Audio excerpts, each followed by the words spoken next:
الإدمان، ماشي؟ أي ماشي. السلام عليكم، وهنبدأ الفيديو ده النهاردة عن برضو عن تكملة الإدمان.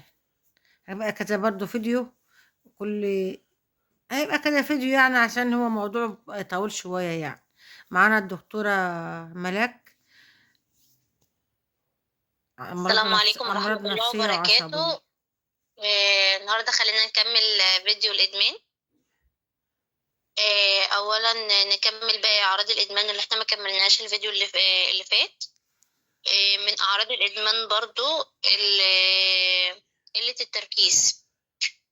الشخص لما بيكون مدمن ما بيركزش، ابتدى إن الدماغ خلاص بيتغيب، فمفيش تركيز كامل في حاجة. ممكن يكون بيقولك حاجة وبعد كده شوية وينسى الحاجة دي. ممكن كمان يحط حاجة في مكانها وينسى إن هو حطها فين. مم. شراهة الأكل كمان لما الشخص ياكل زيادة عن اللزوم، ده برضو من الإدمان. خلينا نتكلم كمان الأعراض الجسمانية. أيوة. الأعراض الجسمانية، الإدمان اللي هو بيبقى قوي جدا، اللي هو بيبقى ليه فترة إن هو مدمن. أيوة. الضوافر بتزرق، الضوافر بتبقى لونها أزرق. ضوافر إيديه؟ الشفايف، ضوافر الإيد. لا والله. ضوافر الإيد بتبقى زرقا من الإدمان. دي أعراضها يعني. أعراض الإدمان نستفاد منك برضو يا دكتورة. أيوة. آه، بالظبط كده. كمان الشفايف الزرقاء. أيوة. لما تبقي الشفايف الإنسان الطبيعي لونها أحمر، لونها وردي فاتح. بس مع حتى لو كمان شفتي اللي هو الشخص المدخن بشراهة، الشفايف بتاعته بتبقى سودة. أيوة فعلا. السنان من كتر ما احنا بنغسلها لا بتبقى صفرة، أيوة.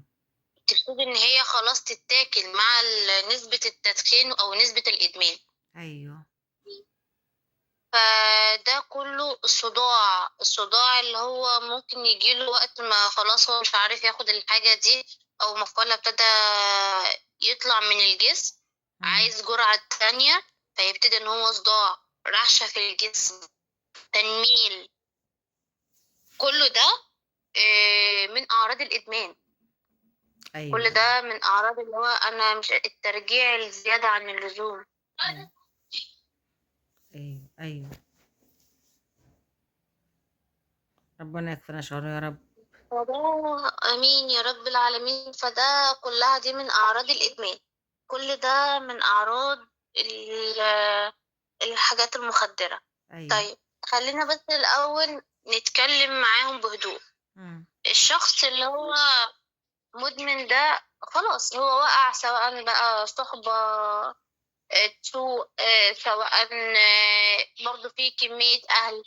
بس خلينا متفقين إن الإدمان ملهوش أدوية عقارية.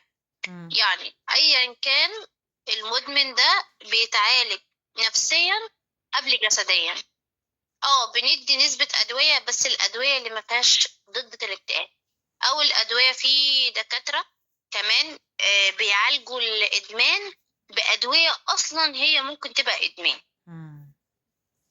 فدي الدكاترة اللي ما عندهاش ضمير، الدكاترة اللي ممكن يستسهلوا الموضوع ان المريض ويجي بعدها المريض ب6 شهور ولا 7 شهور من خروجه من المصحة يرجع تاني وأسوأ من ده. على لا فكرة بعد إذنك هو يا دكتورة، ما بقطعش كلامك، على فكرة الدكتورة ملاك عندها مصحة لعلاج الإدمان. عندها بالظبط مصحة. كده، عندها مصحة. وبنتابع بعدها. وهي جايبة وبنتابع بعضها وواخدة الدكتوراه بتاعتها باين من ألمانيا ولا من أمريكا، معرفش منين من يعني. إنجلترا. من إنجلترا يعني من أيضا. انجلترا. إنجلترا. يعني انا زي ما انا قايل لكم في الفيديو، انا ما بكذبش، دي الحقيقه يعني. وهي عندها مستشفى علاج الادمان وبتعالج وبروح لها ناس، وما شاء الله على المصحه بتاعتها يعني. ما شاء الله، ربنا يرزقها كمان وكمان يا رب. اتفضل يا آمين دكتور. يا رب العالمين. اتفضل كمل الفيديو. وكمان دكتور الإدمان، أو خلينا نقول إحنا عيلة مع بعض، إن إحنا بنتعامل كعيلة طول ما الشخص دخل وسطنا بيبقى عيلة. الدكتور بعد ما بيعالج من الإدمان إحنا بنعالج الصحة النفسية الأول. خلينا نبقى متقبلين الشخص زي ما هو، خلاص هو غلط فاحنا نلحق الغلط ده، ما نكملش عليه. مم. مش موضوع بقى نحبسه في البيت وهو يكسر ولازم الإدمان ده. لا، هو الإدمان مش بيتعالج كده خالص، الإدمان بيتعالج نفسي قبل جسدي. صح فعلا. وخصوصا كمان ان احنا عندنا في المصحة بتاعتي او بتاعتنا، يعني انا واخواتي بعتبره بيت عيلة. آه، لما بيخرج الشخص من عندنا بنكمل معاه. يعني انا عندي اخواتي اللي جم عندي بيتنا الكبير ده، بعد ما اتعالجوا احنا لحد الآن مع تواصل. لو مثلا حس بتعب بسيط، حس مثلا ان هو خلاص نفسه ان هي يروح للإدمان ده، فبيكلمنا، ايوه. فاحنا بنرجع ونكلمه وبنبقى مستمرين معاه لحد ما هو اللي يقول خلاص الحاجة دي انا اللي بعالج بيها ناس. ايوه.